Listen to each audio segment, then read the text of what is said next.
palavra do Senhor nos diz que já no final do dia, Deus aparecia para Adão e Eva. Eles estavam no paraíso, não havia pecado, mas Deus ia ao encontro deles. Deus estava pastoreando eles.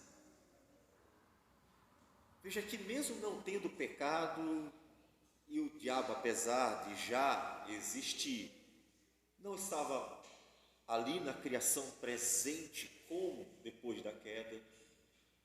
O mal não havia entrado ainda, mas Deus estava ali. Deus aparece para que eles estivessem mantendo uma comunhão e fossem pastoreados. Deus, sim, sempre pastoreou o seu povo. Só que depois do pecado, as coisas ficaram difíceis. E a gente vai acompanhando a história da redenção e vai vendo que depois do pecado, o homem realmente precisa profundamente ser dirigido. E Deus providencia aqui, ali e acolá homens para pastorear o povo. Aquele que já não anda entre os homens por causa do pecado no meio da criação, não abandonou. Vê que coisa fantástica. O homem pecou contra Deus e Deus então já não anda entre eles. Mas Deus não abandonou. Deus assim não quis abandonar. E providencia aqueles que pelo Espírito do Senhor conduzirão o povo no caminho que deve andar, para a glória do Senhor, para o bem deles mesmos. Só que ao mesmo tempo, nessa história que é conturbada, é difícil, e você sabe, há momentos que você está abatido e você precisa de conforto, há momentos em que você está confuso e você precisa de direção, há momentos em que você é perseguido e você precisa de proteção, e assim você precisa ser cuidado. E nessa necessidade, o diabo também se aproveita da ocasião para tentar trazer mais danos ainda. E a gente pode ver esses danos naqueles que são levantados não pelo Senhor, mas são levantados pelo inimigo das nossas almas, para perturbar o povo, chamados de falsos profetas ou falsos pastores. Eles trazem confusão. Eles dizem que está tudo bem quando não está bem, e eles dizem que as coisas não estão bem quando elas estão bem, e eles trazem confusão para o povo do Senhor. Mas Deus nunca desistiu de pastorear seu povo. E durante toda a história da redenção, Deus sempre esteve levantando homens para que o povo pudesse estar atento e então não estar perdido no meio de toda essa confusão que se tornou esse grande mundo em que há um rebanho. Exatamente por isso que o profeta Zacarias aparece aqui, nesse capítulo 10, falando sobre o pastoreio. E eu gostaria de trazer, então, a leitura, a gente já fez a leitura do capítulo 10, como a gente sempre faz, apenas a leitura de alguns versículos. Eu gostaria de ler, então, o versículo 2,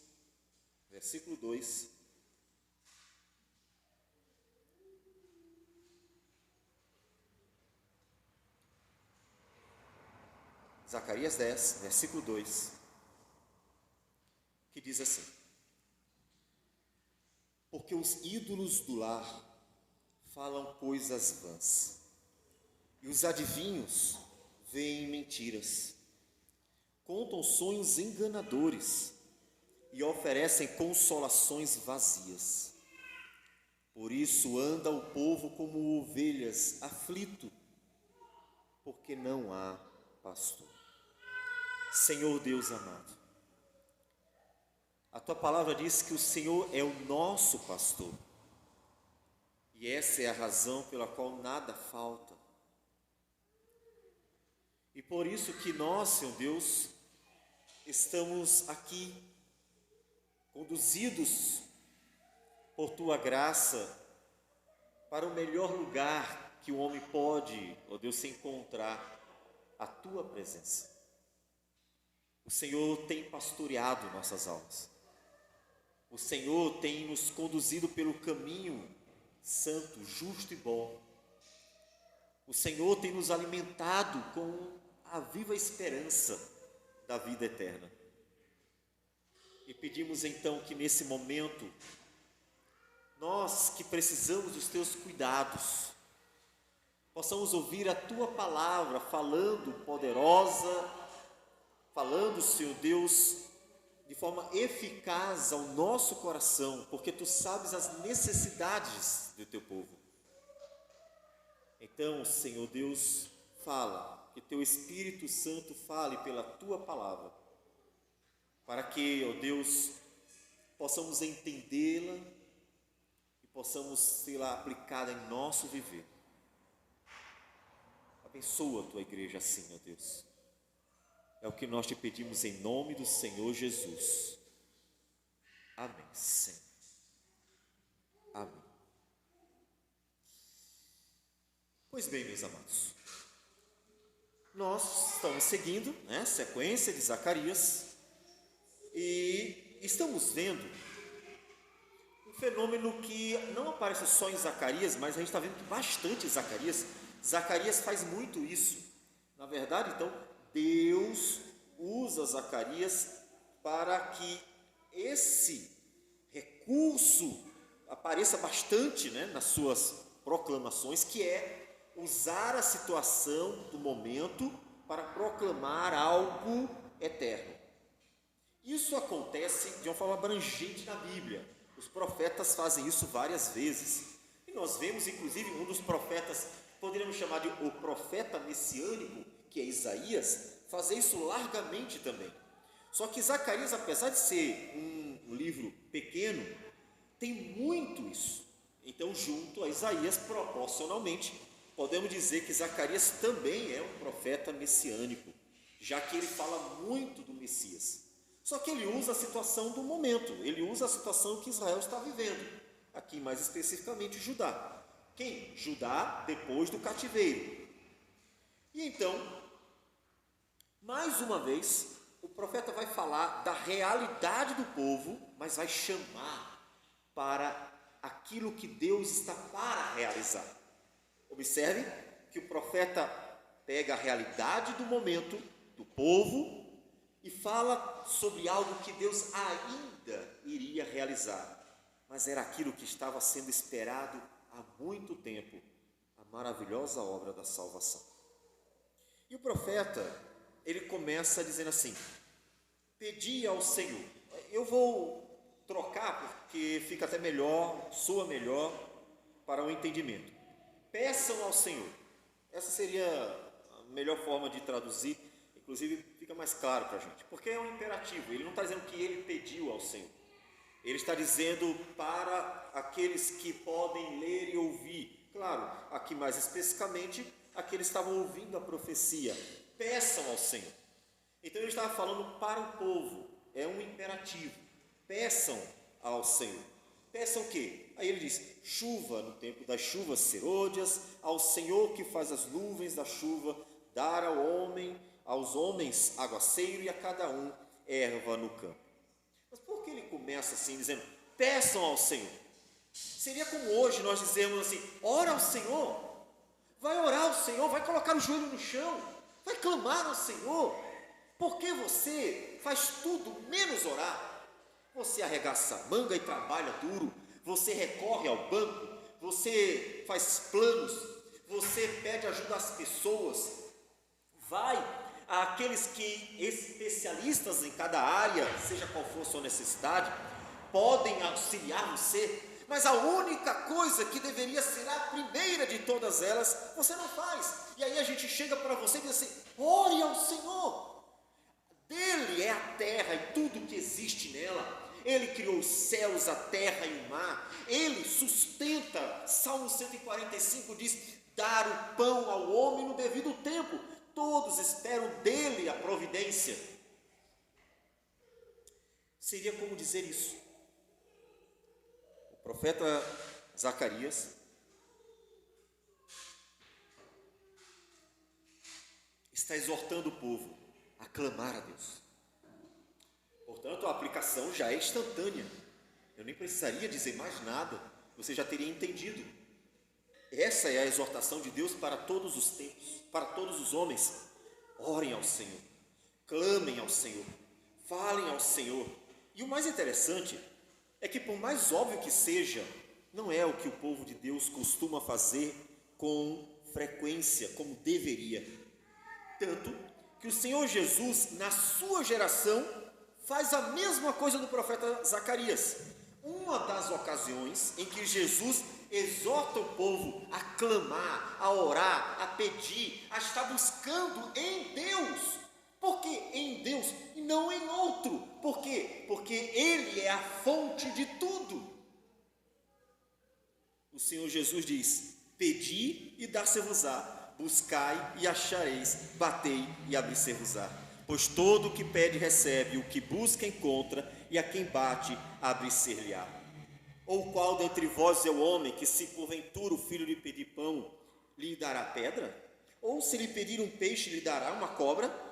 Ora, se vós que sois maus, sabeis dar boas dádivas aos vossos filhos, quanto mais vosso Pai que está nos céus dará coisas boas aos que lhe pedirem? A exortação do Senhor Jesus é a mesma de Zacarias: peçam a Deus. A consciência de que Ele é a fonte de tudo. Você percebe, e aí talvez seja mais uma realidade brasileira do que em outros lugares, mas você percebe como mesmo o cristão, ele não tem essa consciência plena de que Deus é a fonte e é a única fonte, e é para Ele que nós precisamos ir, e é dele que nós dependemos, porque tudo no final das contas provém dele. Nós vemos isso quando as pessoas transformam o concurso público ou o emprego público como a única fonte de renda estável. Isso é muito comum. E as pessoas olham para isso: eu tenho que trabalhar num emprego público, eu tenho que fazer o concurso tal, e enquanto isso não acontecer, não sossega, o coração não tem paz, parece que a vida nunca vai estar bem, porque parece que aquela é a única fonte de renda estável. E ao dizer isso, ela simplesmente ignora que todas as gerações, em todos os tempos, quando nem sequer havia um emprego público, foram sustentadas igualmente, porque Deus sempre foi Deus e nunca deixará de ser Deus. E aí você vê como é preciso fazer com que até o cristão volte os olhos ao Senhor e lembre que Ele foi quem criou tudo. Ele é a fonte de tudo. Ele é a causa de tudo. Dele vem todas as coisas e Ele dá conforme sua bondade. Portanto, fica a exortação para você também. Peça ao Senhor. Passando por problemas, necessidades, angústias, dúvidas, não importa o que, coloca diante de Deus. Confiar em Deus é ter a certeza de que Ele é fiel às suas promessas. E as promessas dele incluem: peça ao Senhor que Ele, segundo sua boa vontade, cuida de seus filhos. E é isso que o profeta está falando. Por que ele está falando isso? Porque no versículo 2, que nós já lemos, ele faz uma referência a uma prática pagã que era muito exageradamente comum antes do cativeiro e que agora parece ainda haver algum resquício. É estranho, de fato. O versículo 2, ele parece não condizer com a realidade de um Israel pós-cativeiro. Até poderíamos dizer que ele talvez esteja só lembrando do que foi o passado para exortar o povo no presente. Mas não é impossível nós pensarmos que alguma coisa possa ter ficado ainda e precisasse ser purificada. O que é o problema? O problema dos falsos profetas, falso ensino, idolatria e, portanto, todo tipo de paganismo, em que em vez do povo buscar a Deus, estavam buscando os ídolos. Em vez de ouvir a voz dos verdadeiros profetas que Deus estava levantando, estavam ouvindo a voz dos falsos profetas. Falsos profetas que, por exemplo, em Ezequiel, que é o profeta mais próximo, temporalmente, né? Porque é um profeta que viveu o período do cativeiro, então pegar um profeta que mais próximo do profeta Zacarias falou exatamente sobre isso. Em Ezequiel, no capítulo 13, Ezequiel capítulo 13, o profeta fala contra esses falsos profetas. O que eles faziam? Ele diz assim: visto que andam enganando, sim, enganando o meu povo, dizendo paz quando não há paz, e quando se edificam a parede e os profetas a caem. O que é esses falsos profetas tinham o hábito de fazer? Está sempre profetizando coisas boas. Sempre. Os falsos profetas nunca profetizavam o que desagradava o seu público, porque no final das contas eles queriam dinheiro, porque eles eram recompensados pelas suas profecias, e eles queriam ser bem aceitos na sociedade. Então, os falsos profetas, você vai ver em toda a Escritura, estavam sempre profetizando coisas boas. Então, quando você, de repente, começar a pensar agora em similaridades, mas não é o que acontece hoje. Não é por acaso. Os falsos profetas nunca levarão o povo de Deus para aquilo que Deus quer que leve.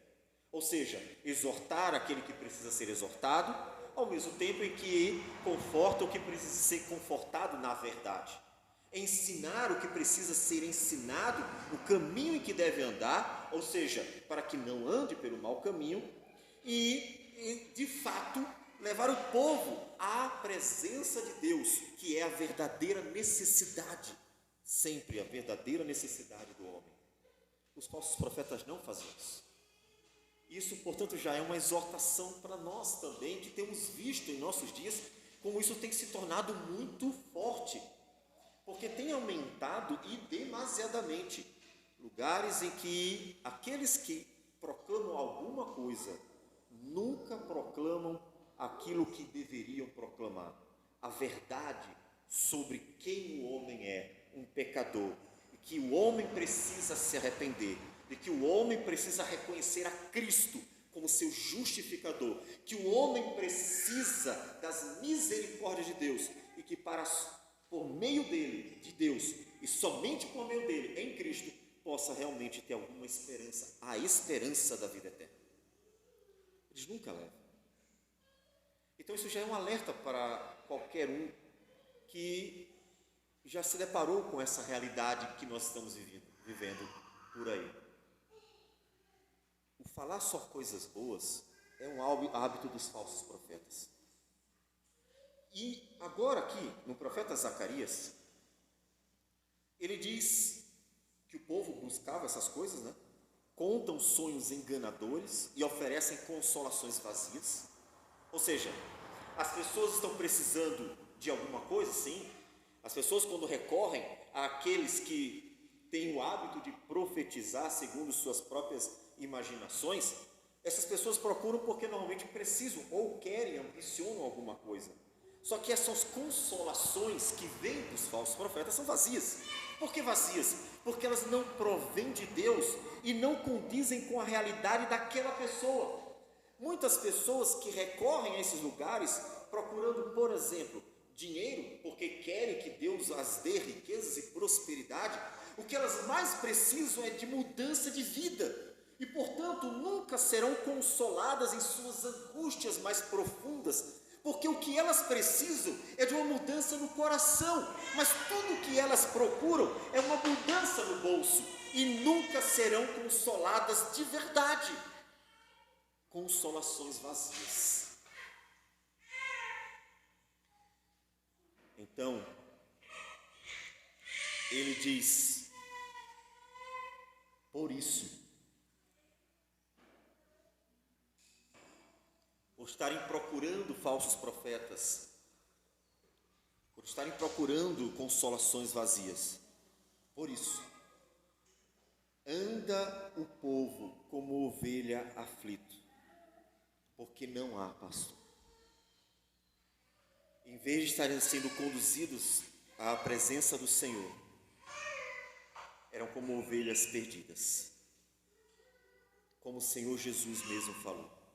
Mateus capítulo 9. O mais estranho é que aqui em Mateus capítulo 9, o Senhor Jesus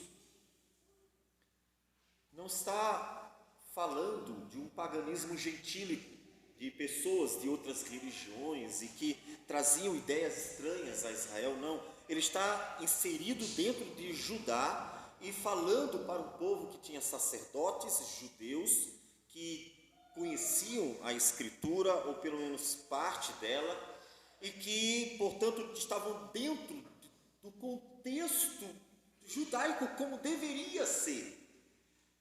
E Jesus, vendo tudo isso, Mateus 9, 36, versículo 36, o versículo 35 diz que ele percorria todas as cidades e povoados, ensinando e pregando o evangelho do reino. E no 36, veja, depois de ver tudo, de olhar para aquelas pessoas, para quem ele tinha pregado, para quem ele tinha levado a palavra do Senhor e também dado a elas alento nas suas enfermidades, mas principalmente para quem ele tinha levado a mensagem do reino. Diz o texto que, vendo ele as multidões, compadeceu-se delas, porque estavam aflitas e exaustas como ovelhas que não têm pastor. Foi isso que Zacarias viu também. Perceba então que o tempo inteiro o texto de Zacarias, ele se torna um texto paralelo ao próprio evangelho. É como se Zacarias tivesse visto o evangelho antecipadamente. É como se Zacarias estivesse vislumbrando na sua realidade aquilo que no futuro estaria presente nos dias de Cristo. E até mais ainda, porque não era só aquilo que era ruim, aquilo que era a necessidade do povo que estaria presente nos dias de Cristo, mas também aquilo que ele verá, a própria salvação que se manifestaria nos dias de Cristo, que é o próprio Cristo. Então observe algo fundamental. Mesmo que não pareça, por causa do caos que tantas vezes dá a impressão de tomar conta de tudo ao nosso redor, Deus está atento sim. Sabe aquele momento Abacuque, que eu confesso ter tido várias vezes, quando o profeta, ele olha para o Senhor dias bem maus, anteriores ao cativeiro, então o negócio estava terrível. Ele olha aos céus e diz: até quando, Senhor, clamarei eu e tu não me escutarás? Gritar-te-ei violência e não salvarás. Por que me mostras a iniquidade e me fazes ver a opressão?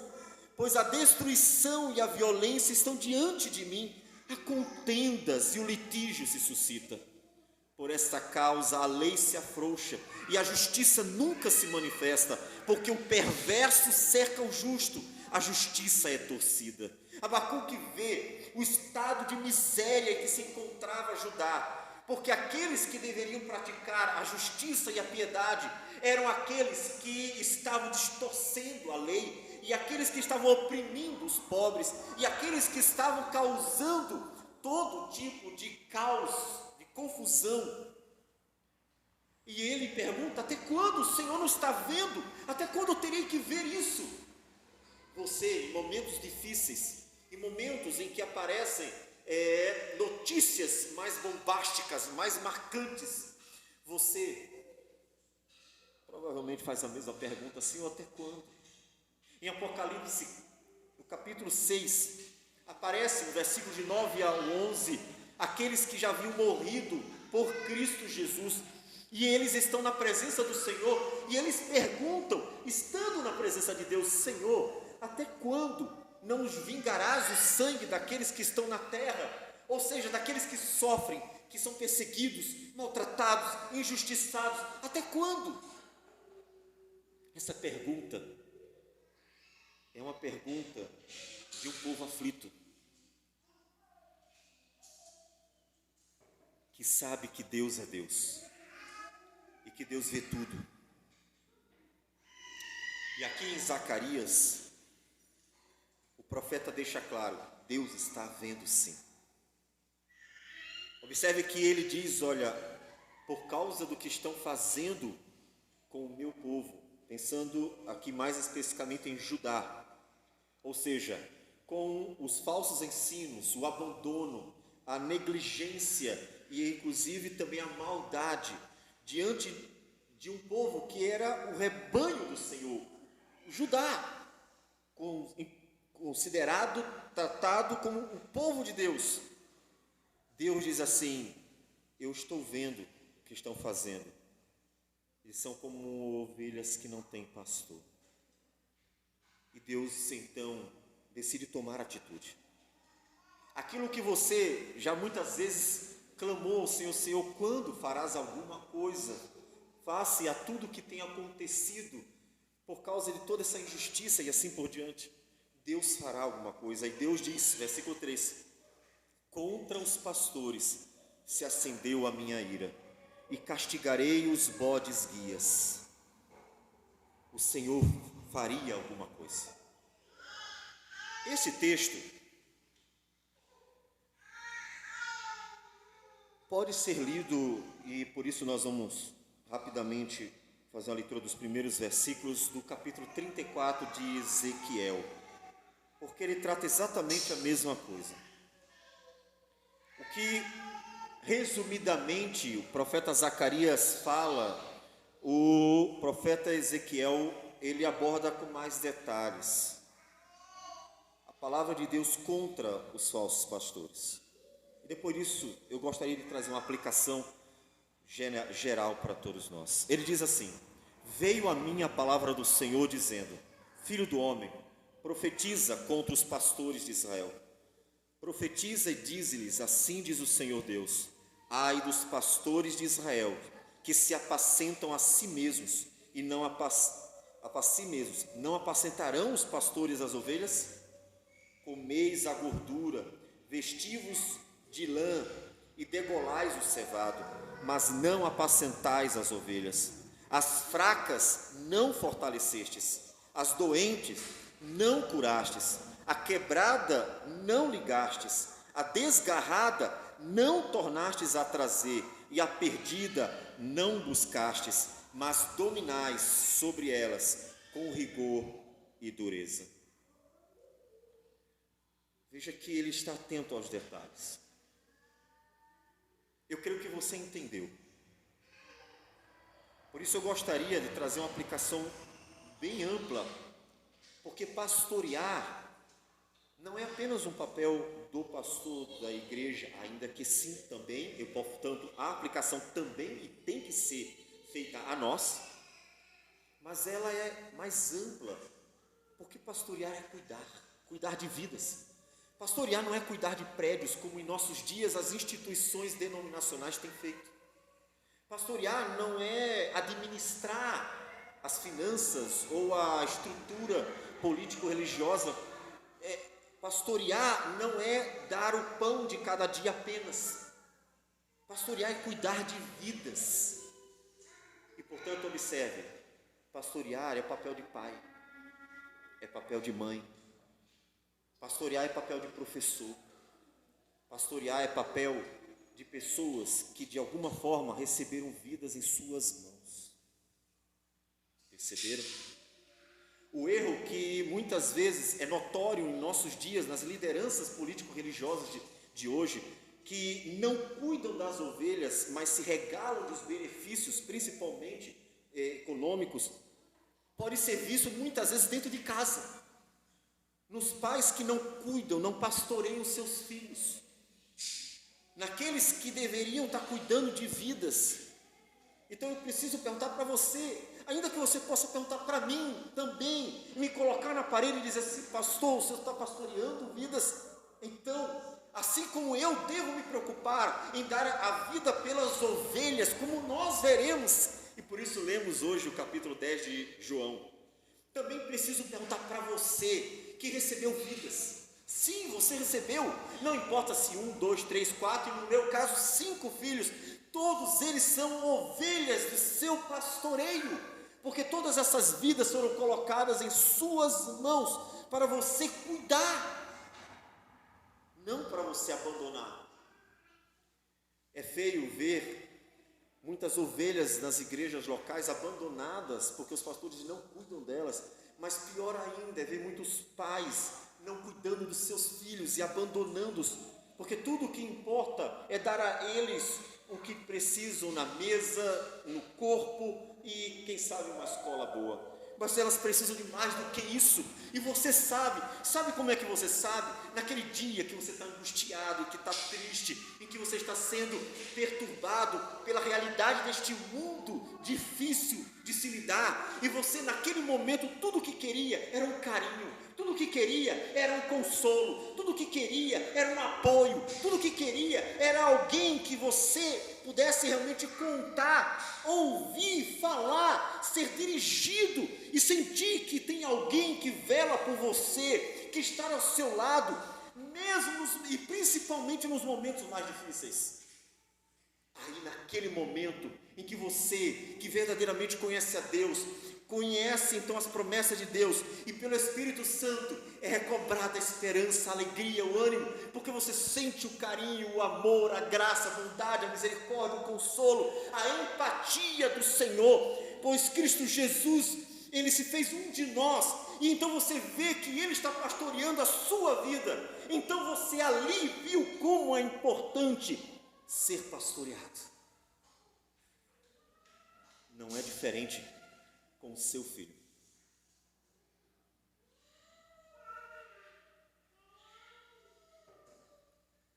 Porque tudo aquilo que você sentiu em algum momento da sua vida, ou sente em vários momentos da sua vida, é o mesmo que o outro também sente.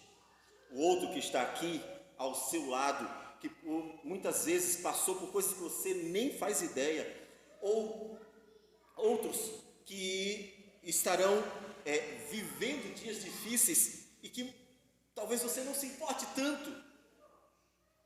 E dentre eles, aqueles que Deus colocou no seu alcance, na sua casa, seus filhos. E eu diria nem só seus filhos, seu cônjuge também. Porque também se torna uma responsabilidade, tendo em vista que é um compromisso em que promessas foram feitas.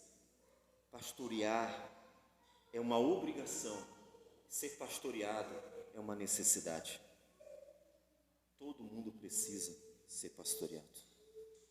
Pastorear é cuidar de vidas. E cuidar de vidas, observe, não é falar o que elas querem ouvir. Mesmo que aparecesse alguém dizendo tudo o que você quer ouvir, ele não estaria pastoreando você só porque ele agrada a você.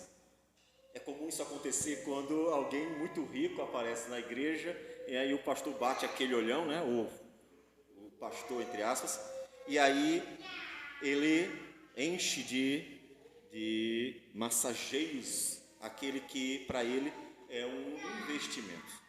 Isso não é pastorear. Pastorear é cuidar de vidas, porque essas vidas precisam do Senhor, porque essas vidas são almas, porque essas vidas precisam de fato da eternidade. Pastorear é cuidar dessas vidas. Deus cuida de nós. Só que há uma exortação primeiro aqui. Ele vai falar dele. A exortação primeira é: eu não gosto quando não pastoreio as minhas ovelhas. Então você que é pai e mãe, e você que até, como eu disse, é um professor, você vai dizer: mas eu sou professor, não sou pastor. É verdade. Mas você tem diante de você vidas. E ainda que o seu propósito ali seja ensinar aquilo que fora dado a você, que é o conhecimento acadêmico, são vidas. Portanto, tenha um olhar mais pastoral para essas vidas que precisam e muitas vezes não tem em casa quem pastoreie elas. Então você que recebeu alguém para pastorear, eu posso até dizer, você que recebeu como alguém que está aqui cuidando de algo, o grupo das mulheres, o grupo dos homens, por exemplo, cuide de vidas. É verdade que a gente quer melhorar aqui, ali, acolá, no prédio, a gente quer fazer isso, fazer aquilo, já temos vários planos.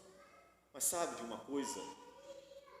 É até interessante, é legal, fica bonito, mas o que importa são as vidas.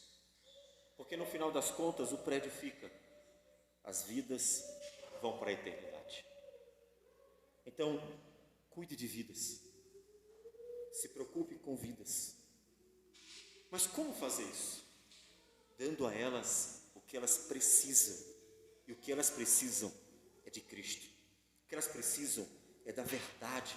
Em Cristo tudo que elas precisam, então realmente poderá ser dado. O amor verdadeiro, a verdade, obviamente, a bondade que vem do Senhor, promessas verdadeiras, portanto um consolo real, porque é baseado em promessas verdadeiras. Pastoreie vidas. Mas o texto continua. E segunda metade ali, do versículo 3, depois dele proferir palavra de castigo contra os que estavam negligenciando o verdadeiro pastoreio, então Deus diz assim: mas o Senhor dos Exércitos tomará a seu cuidado o rebanho, a casa de Judá, e fará desta o seu cavalo de glória na batalha. Apesar de tudo que estão fazendo, eu não abandonei meu povo. Deus assume a responsabilidade. Já que não fazem como deveria ser feito, Deus assume. Deus mesmo providenciaria o verdadeiro pastor do seu povo. Versículo 4: de Judá sairá a pedra angular. Quem é a pedra angular? De Judá viria o pastor de Israel, o Messias prometido, aquele que conduziria o povo pelo caminho em que deveria andar. E nós encontramos ali no período do nascimento de Jesus várias profecias falando de Cristo como sendo aquele que eles estavam esperando, o pastor de Israel, o verdadeiro pastor, aquele que realmente cuidaria do povo de Deus, como se deve cuidar do povo de Deus. E foi por isso que nós lemos João capítulo 10. E nós vamos para lá um pouquinho. Quando o Senhor Jesus, ele fala algo sobre si mesmo, ele costuma falar sobre algo que já fora profetizado sobre ele. Normalmente não é algo novo, é algo que já fora dito por profecia, e ele diz assim: aqui está aquele que for anunciado. Eu sou aquele que os profetas falaram. E no capítulo 10, o Senhor Jesus aparece como o pastor das ovelhas. E eu não vou pegar a partir do primeiro versículo, vamos ver alguns versículos aqui, a partir do versículo de número 8. Todos quantos vieram antes de mim são ladrões e salteadores, mas as ovelhas não lhe deram ouvido. Observe que se assemelha outra vez a Zacarias. Zacarias está profetizando, não só ele, outros profetas fizeram isso também, contra os falsos profetas. Jesus diz assim: aqueles falsos profetas, aqueles que vieram antes, aqueles que se intitularam pastores deste rebanho e não foram, eram ladrões e salteadores. Pessoas que vieram com falsos enganos, falsas doutrinas, com enganos, com mentiras, e conduziram o povo pelo caminho que não deveriam andar, dentre os quais estavam inclusive os fariseus, os saduceus, os sacerdotes daquele dia, ou daqueles dias, porque eles conduziram o povo por muitas tradições, mas não conduziam o povo pela verdade, ensinavam de tudo, mas não ensinavam aquilo que deveriam ensinar. A palavra do Senhor, de fato. E o Senhor Jesus disse: eu sou a porta. Se alguém entrar por mim, será salvo. Entrará e sairá e achará pastagem. O ladrão vem somente para roubar, matar e destruir. Eu vim para que tenham vida e a tenham em abundância. Observe o propósito dele. Eu sou o bom pastor. O bom pastor dá a vida pelas ovelhas. Tudo que o povo precisava era do pastoreio do Senhor. Deus não tem ambições. Deus não tem interesses. Deus não negocia. Deus tem um cuidado e um amor que é verdadeiramente puro. É puro mesmo. Se Ele ama o seu povo, Ele ama de verdade. Ele realmente quer cuidar desse povo e quer cuidar verdadeiramente. De modo que o cuidado de Deus é um cuidado legítimo. E Deus diz assim: eu assumo minhas ovelhas, eu vou cuidar delas. Não houve quem cuidasse delas, eu cuidarei delas. E então anuncia seu filho, que é o pastor do rebanho, e dar a ele este rebanho, porque ele é o pastor fiel, é o pastor que estava disposto a dar a vida pelas ovelhas, era o pastor que estava disposto a negar a si mesmo para conduzir as ovelhas pelo caminho que deveriam andar, e tão disposto que foi até a cruz do Calvário, sofrendo os danos para poder dar vidas às ovelhas.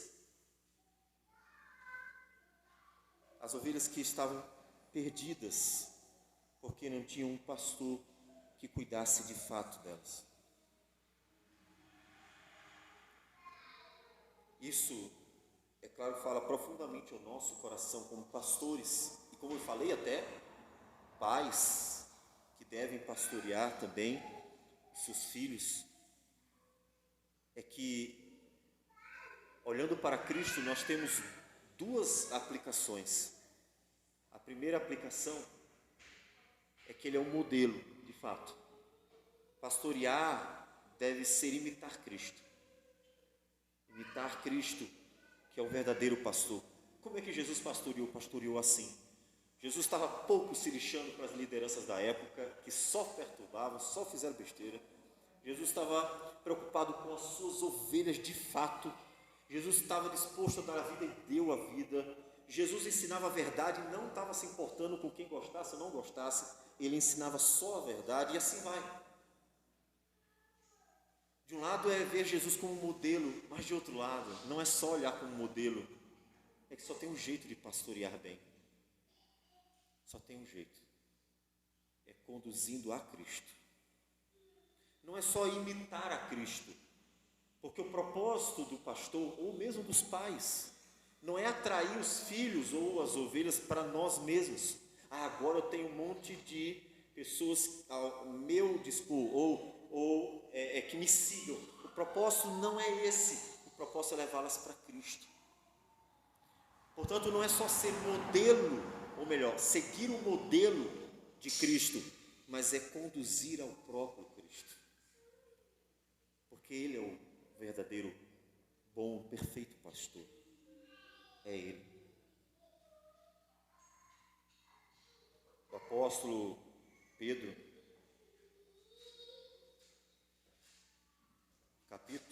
primeira carta, capítulo 5.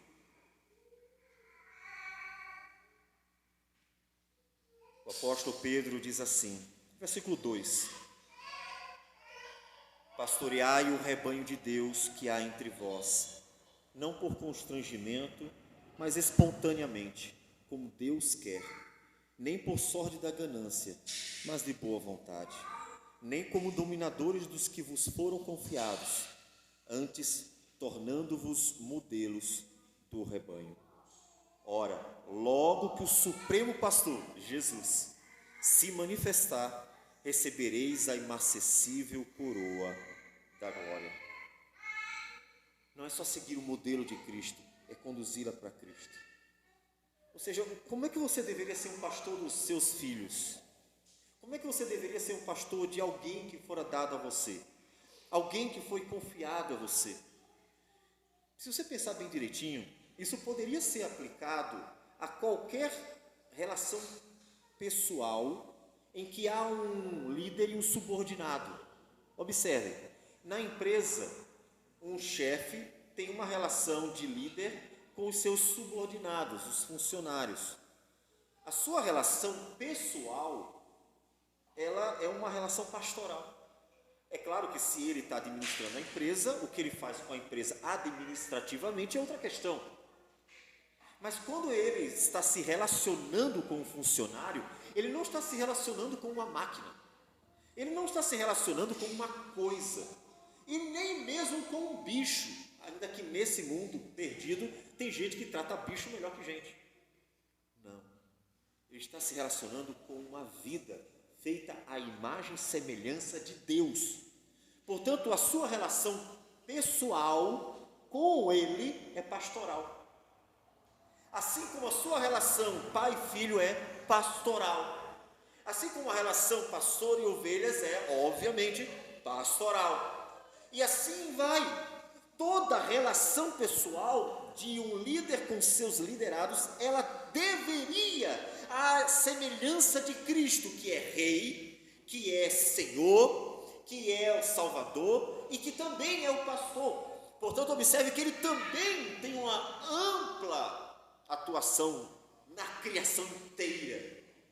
E a relação dele conosco não é administrativa ou política, é pastoral. Ele cuida de nós. Portanto, aplique isso à sua vida. Você que é, porventura, chefe, aplique isso à sua vida. Você que é pai e mãe, aplique isso à sua vida. Porque a sua relação com aquele que está diante de você e que depende de você, e que então é uma relação com você como líder e outro como liderado, precisa de cuidados. Cuidados. Pastoreio. Deus traz esperança pelo profeta Zacarias. Eu trarei de Judá o meu pastor, que aqui é a pedra angular. Mas observe que o contexto é pastoral. Ele está se referindo ao fato do povo não ter um pastor e precisa de um pastor. E quando isso acontecesse, então o povo seria forte. Veja versículo 5. E serão como valentes que na batalha pisam aos pés aos seus inimigos na lama das ruas. Pelejarão porque o Senhor está com eles e envergonharão os que andam montados em cavalos. Um povo pastoreado por Deus, que é cuidado pelo Senhor, é alimentado pelo Senhor, é um povo forte.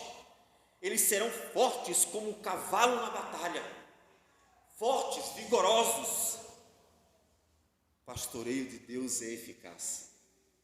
Deus não erra, meu irmão. Eu sei que às vezes você tem a impressão de que Deus possa ter esquecido de você por causa das lutas da vida, por causa das angústias da vida, por causa das perseguições na vida, por causa das injustiças na vida e assim por diante. Eu sei que a impressão, eu sei, todo mundo creio que saiba, todos já tiveram algum tipo de sentimento similar a este.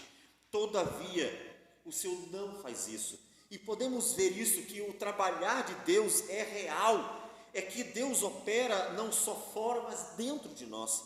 O pastoreio de Deus é verdadeiro, e por isso um povo pastoreado por Deus seria forte. E não é o que encontramos nos dias do Novo Testamento.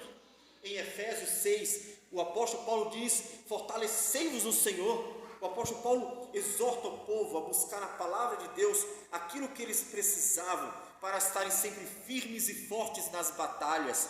Quanto ao mais, sede fortalecidos no Senhor e na força do seu poder, revestivos de toda a armadura de Deus, para poderdes ficar firmes contra as ciladas do diabo. Então, o povo que aparece no Novo Testamento é um povo forte. E você quer ver a força? O apóstolo Paulo era uma testemunha dessa força de alguém que de fato estava sendo pastoreado por Deus, alimentado com a verdade, movido pelo Espírito do Senhor, a ponto de conseguir suportar lutas incontáveis até a sua morte.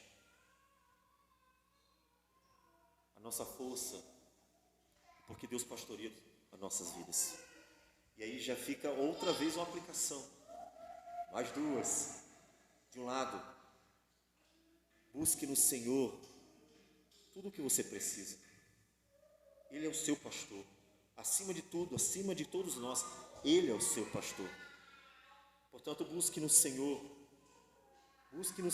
a força que você precisa para continuar vivendo. E Ele, como um bom pastor, nunca desamparará seu povo.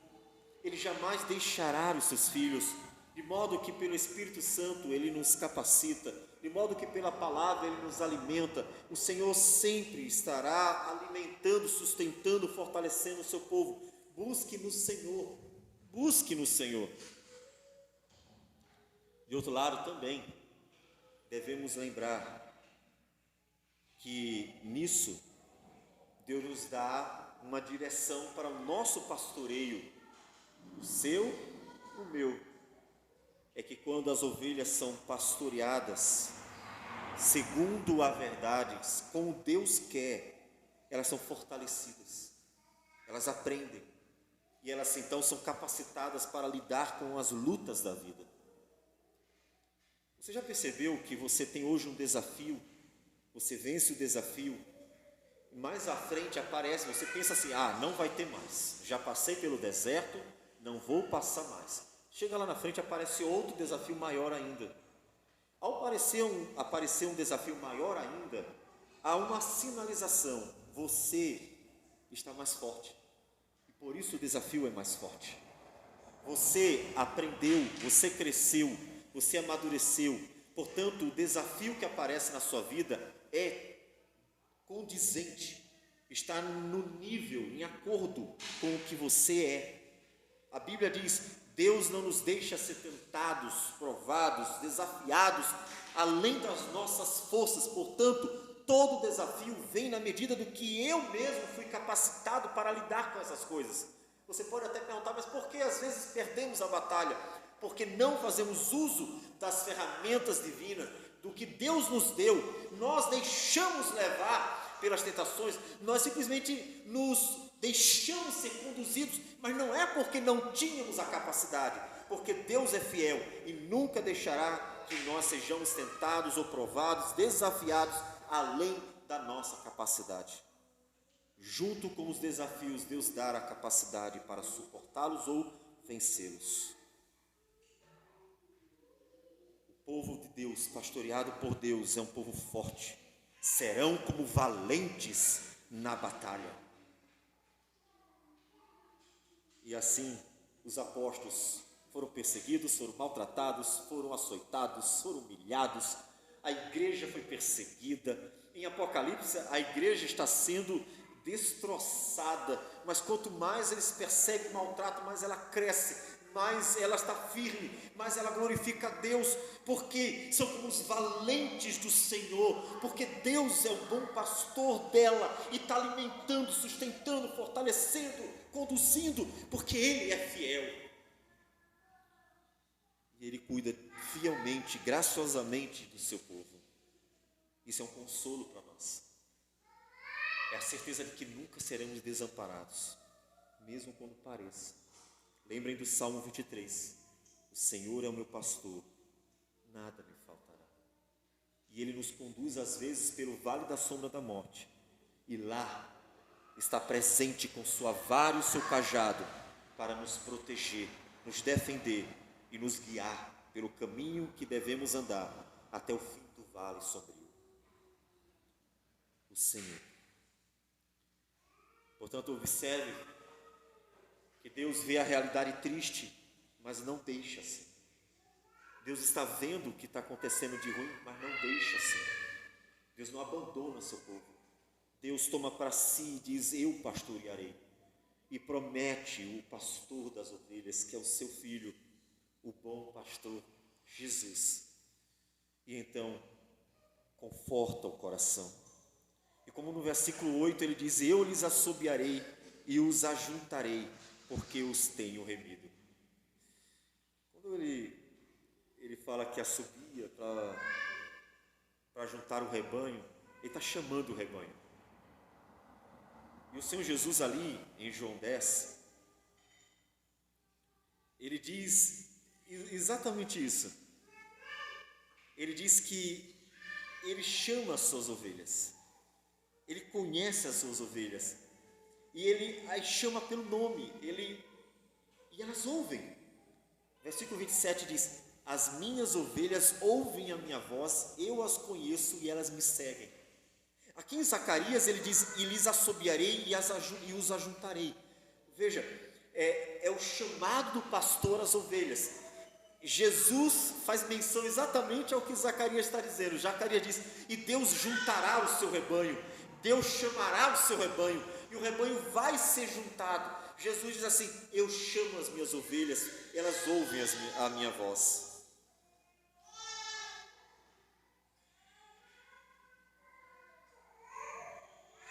Você tem ouvido a voz do Senhor? Eu gostaria de encerrar com